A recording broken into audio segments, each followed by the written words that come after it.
lorsque Albert Londres parlait de Marseille porte du Sud, ben, Marseille était un hub, c'était le Roissy de l'époque. On venait de toute l'Europe pour prendre le bateau pour partir dans différents points du monde. Donc Marseille a une histoire et je voudrais commencer sur cette thématique de rester avec les bateaux, et on va demander à Catherine Bourguet qu'elle nous explique un petit peu, parce que moi j'ai été vraiment dessus. Il veut passer avant, monsieur, s'il a un avion. Ah, vous voulez... Il n'a pas un bateau, il a un avion. Je n'ai pas un bateau, j'ai un avion et je suis vraiment désolé. Alors, excusez-moi, Madame Bourguet. Non, je vous en prie. Pardon? Voilà. Je vais vous dire, c'est pas grave, on va vous le retarder. Si vous pouvez l'arrêter pour moi, ça sera gentil. Mais je crois que les autres passagers vont être mécontents. Non, je suis désolé, mais en plus, c'est complètement en lien avec ce qu'on fait, puisque, comme c'est écrit gentiment sur l'écran, je suis secrétaire général de la Medport Association et nous avons une réunion à Tarente, au sud de l'Italie, dès demain. Et donc, il faut absolument que je parte ce soir pour tout préparer.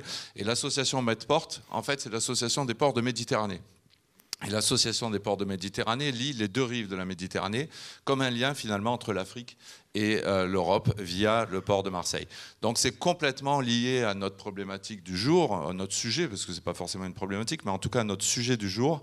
Et c'est exactement ce que le port de Marseille souhaite faire aujourd'hui, c'est-à-dire se positionner tout simplement entre une interface finalement entre l'Europe, l'Afrique, via la Méditerranée. C'est exactement le rôle qu'on veut faire. Pourquoi? Tout simplement, ça a été rappelé en introduction, à la fois par le ministre et par vous-même, 1,2 milliard d'habitants, porte naturelle, évidemment, entre l'Afrique et l'Europe, une croissance, une perspective de croissance, ça a été rappelé, exceptionnelle. Le transport maritime, Madame le confirmera facilement, le transport maritime est lié à la croissance économique, est lié à la démographie. On vient d'en entendre parler, notamment sur le sujet de la ville durable. Donc le port de Marseille, forcément, doit être un acteur de ce développement. Et donc on va avoir deux types d'actions, très simples. Une qui va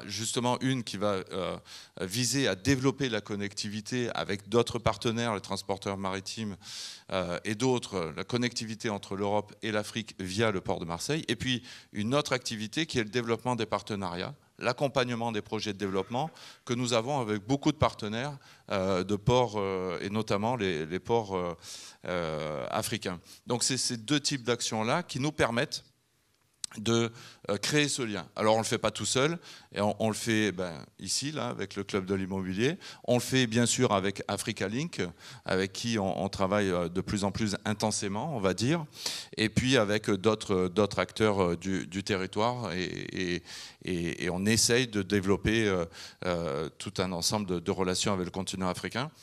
D'ici la Noël, nous serons plusieurs fois en Afrique. Nous serons en Côte d'Ivoire, nous serons au Sénégal, nous serons au Cameroun d'ici 2 semaines, je m'en vais. Et dimanche, il y a toute une mission aussi du territoire qui part au Maroc. Donc voilà, toutes les côtes africaines, vous l'avez évoqué, anglophones, francophones, sud-est, nord-sud, etc., sont concernées par nos actions. Et donc, voilà, je vais laisser la parole à tout le monde, prendre l'avion, en comptant sur Monsieur Corsetti qui ralentisse un petit peu les délais d'enregistrement, mais ça, je sais que vous allez le faire. Je salue notre partenaire de la Méridionale et avec qui nous partons au Maroc, d'ailleurs, ce dimanche. Merci à tous et puis surtout une bonne journée et puis que vivent ces relations, cette connectivité entre l'Afrique et l'Europe via le port de Marseille et via le territoire marseillais. Merci beaucoup, au revoir. Merci d'être venu, merci de t'avoir tenu le timing. Ça, c'est du timing. Oui, on était en train de parler donc, des ports, et j'ai été donc 59 agences, CMA, c'est un maillage territorial sur l'Afrique qui est assez formidable. Vous devez avoir une vision de ce marché précise. Alors, bonjour à tous. Donc moi, je suis effectivement en charge du Regional Office, qu'on appelle comme ça au niveau de du groupe CMA-CGM. C'est en fait une organisation qui permet de pouvoir cibler ce continent et pouvoir travailler avec toutes les entités du groupe.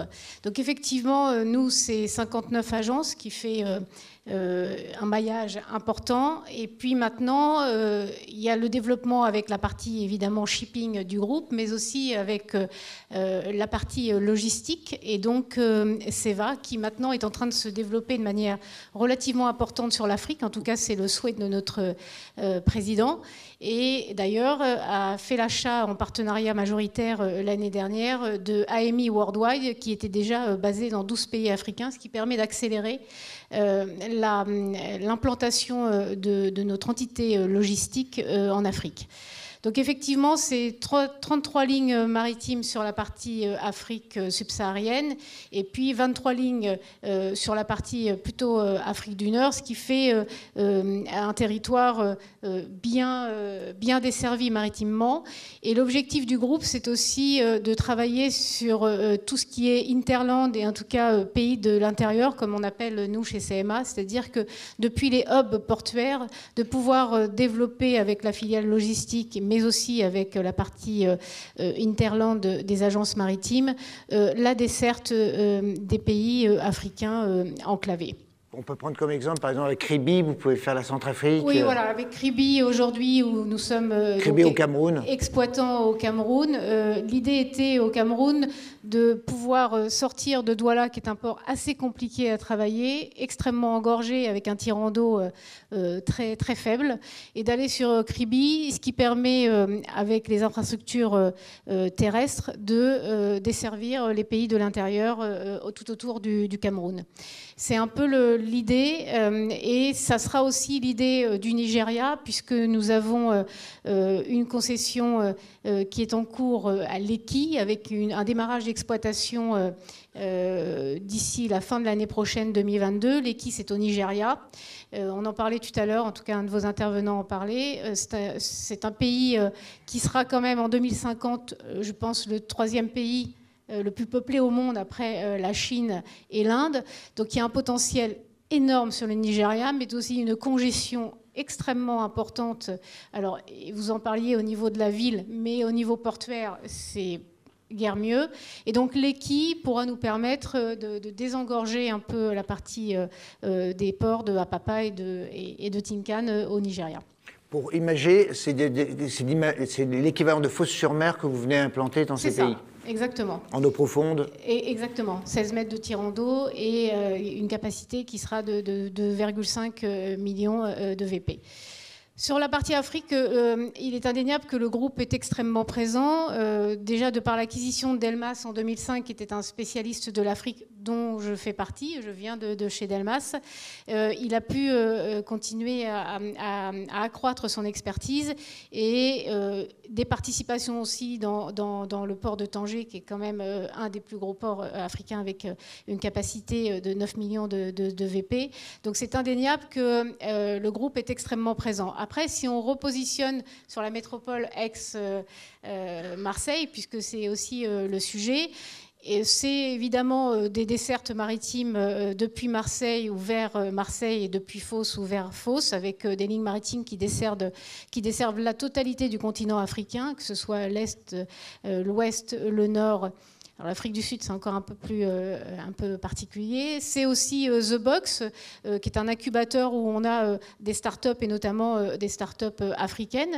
Et je prends l'exemple d'une startup marocaine où on est en train de développer une plateforme numérique qui nous permettra de mettre en relation les expéditeurs et les camionneurs et les transporteurs entre l'Europe et l'Afrique. Et puis, c'est aussi une volonté de notre président, Rodolphe Saadé, de continuer le développement. CEVA, le siège est maintenant à Marseille, ce qui n'était pas le cas avant. Bon, CMA a toujours été son siège à Marseille. Et peut-être la volonté, puisque le groupe s'est maintenant diversifié avec une entité CMA, CGM, Air Cargo. Donc nous sommes maintenant sur les avions. Et donc l'idée du président, c'est certainement de peut-être En tout cas, il a évoqué la possibilité de développer une plateforme logistique à l'aéroport, ce qui fera une bonne transition avec mon voisin, et peut-être des liaisons aériennes entre Marseille et le territoire et l'Afrique, et notamment l'Afrique de l'Ouest. En tout cas, c'est dans les projets et dans le pipe. Oui, voilà, exactement. Voilà. Merci Catherine Bourget, et puis merci aussi de faire la transition pour M. Corsetti. En préparant M. Corsetti, vous nous avez envoyé une petite slide, et je trouve que la petite slide qui va venir juste après, elle dit beaucoup de choses sur notre relation entre Marseille et l'Afrique. Alors oui, effectivement, c'est une relation de longue date entre l'aéroport Marseille-Provence et l'Afrique. Au tout départ, lorsque l'aéroport a été créé, l'aéroport a été créé donc sur l'étang de Berre, parce qu'à l'origine, le trafic était réalisé en hydravion. Et effectivement, à l'époque, Marseille était la plaque tournante du trafic vers l'Afrique. Alors les choses ont bien changé, mais par contre, la relation privilégiée avec l'Afrique, elle est restée, puisque, et ça c'est peut-être peu connu, l'aéroport Marseille-Provence est le premier aéroport régional pour le trafic vers l'Afrique du Nord. On a transporté donc en 2019 à peu près 1 600 000 passagers entre Marseille et l'Afrique, avec à peu près entre 300 et 200 liaisons hebdomadaires. Alors bien sûr, notre réseau passager couvre l'Afrique du Nord, un réseau extrêmement dense, mais aussi on a des vols directs vers Dakar, et également des vols directs vers l'Éthiopie, ce qui est extrêmement intéressant puisque le hub d'Addis Abeba est un hub qui est extrêmement performant pour desservir différents pays africains. Alors on va essayer bien sûr de renforcer ce réseau. Vous le savez peut-être, on a lancé un grand projet de modernisation de l'aéroport, dont les travaux viennent de commencer en ce début du mois de septembre. Et donc on espère que ce nouveau projet, ces nouvelles infrastructures plus performantes, de meilleure qualité, nous permettront de développer encore ce réseau. Alors on parle du trafic passager, mais aussi quelques mots pour le fret, puisque effectivement on a un trafic fret aussi qui est assez intéressant, essentiellement vers l'Afrique du Nord, lié à l'exploitation pétrolière. Autre élément de notre relation de longue date avec l'Afrique, c'est notre partie conseil et prise de participation.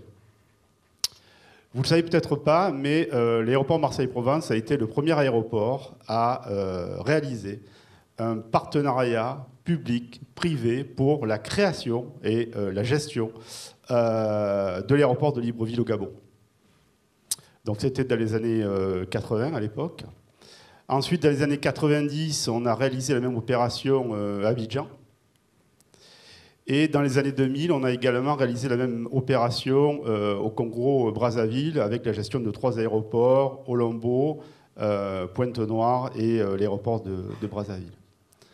Ensuite, ces activités, lorsque l'aéroport est passé à une société aéroportuaire, ont été conservées par la Chambre de commerce. Et ensuite, je crois que la Chambre de commerce a cédé sa participation dans ces aéroports. Mais depuis, effectivement, nous relançons donc cette dynamique, puisque nous sommes en courte finale. Et j'espère que d'ici quelques semaines, on pourra annoncer la bonne nouvelle de la signature d'un contrat de concession pour le nouvel aéroport de Ouagadougou, pour la construction de ce nouvel aéroport qui sera situé à une trentaine de kilomètres de Ouagadougou, exactement à Donseng. Parallèlement, on travaille également pas mal en assistance à maîtrise d'ouvrage sur pas mal d'aéroports africains, par exemple au Cameroun, pour l'extension et la modernisation de l'aéroport de Douala. On était encore la semaine dernière sur plusieurs aéroports marocains.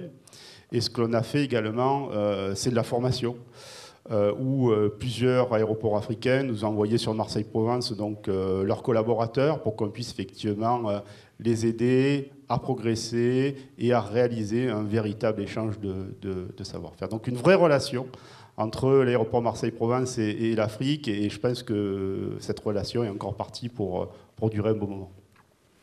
Merci, M. Corsetti. On va enchaîner avec la méridionale. Alors pour moi, la méridionale, c'est la connexion plutôt avec la Corse,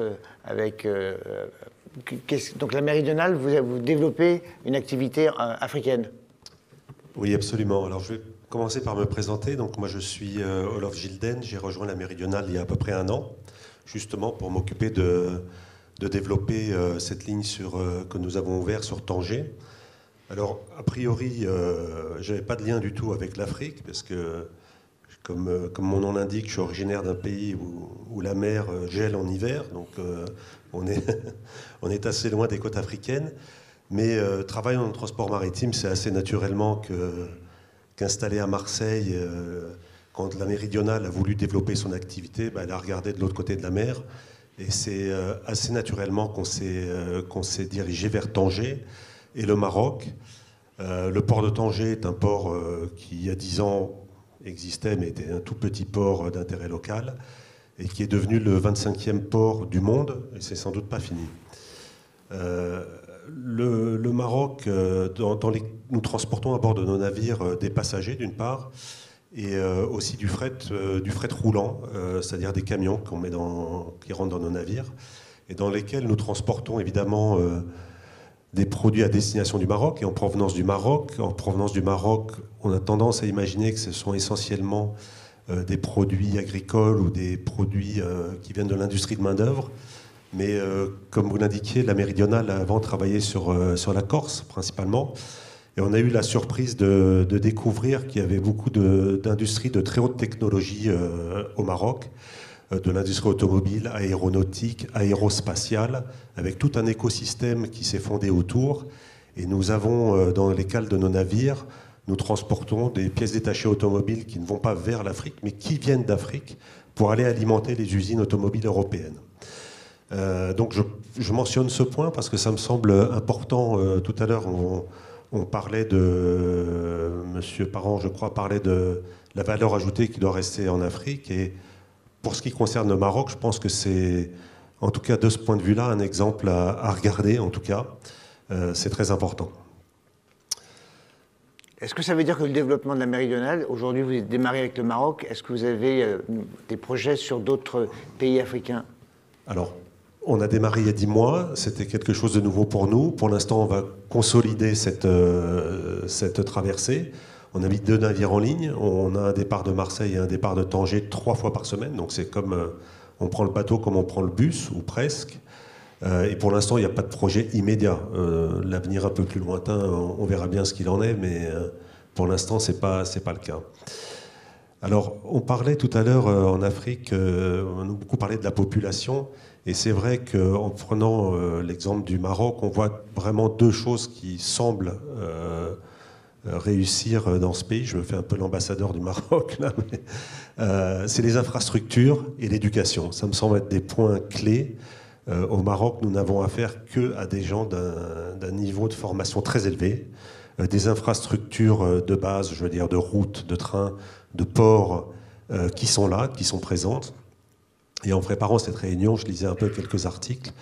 J'avais en tête que l'Éthiopie était en phase de développement important pour redevenir aussi un peu l'usine du monde. Et elle se heurte actuellement à des problèmes d'infrastructure, d'électricité, ça a été mentionné également. Donc je pense que c'est vraiment le point clé. Et c'est pour ça que nous, la méridionale, en allant à Tanger et au Maroc, on a rencontré vraiment tout ce dont on a besoin pour travailler. Tanger est aussi un hub vers l'Afrique, évidemment, c'est un port de transbordement, d'où les marchandises repartent sur le monde entier et sur l'Afrique aussi. Parfait. Oui, en quelques... Finalement, on parle effectivement d'équipements de base, on parlait d'électricité, on parle de moyens de communication et de transport, ça va être des éléments déterminants, mais c'est vrai que pour nous, le Maroc montre la voie, comment l'Afrique peut se développer demain, et entre autres en gardant la valeur. Absolument, c'est ce que nous avons constaté, et il y a des développements permanents. Récemment, il y a eu une décision de construire une nouvelle usine aéronautique qui va s'installer, une décision a été prise pour l'installation de cette usine au Maroc. On voit qu'il y a un cercle vertueux qui s'engage, Et on le voit également, on parlait, puisqu'on est là aussi pour, enfin, ou surtout pour parler d'immobilier, on voit les villes qui explosent, comme Tanger ou Agadir, mais elles n'explosent pas du tout de façon anarchique. C'est très structuré, très organisé, et on voit qu'effectivement, pour les métiers de l'immobilier, il y a de quoi faire au Maroc et certainement ailleurs en Afrique, c'est certain. Eh ben, c'est les rendez-vous qu'on va se donner de développement immobilier en Afrique. Merci pour cette intervention. Je vais demander à Fabrice de venir me rejoindre pour la prochaine table ronde. Merci à vous.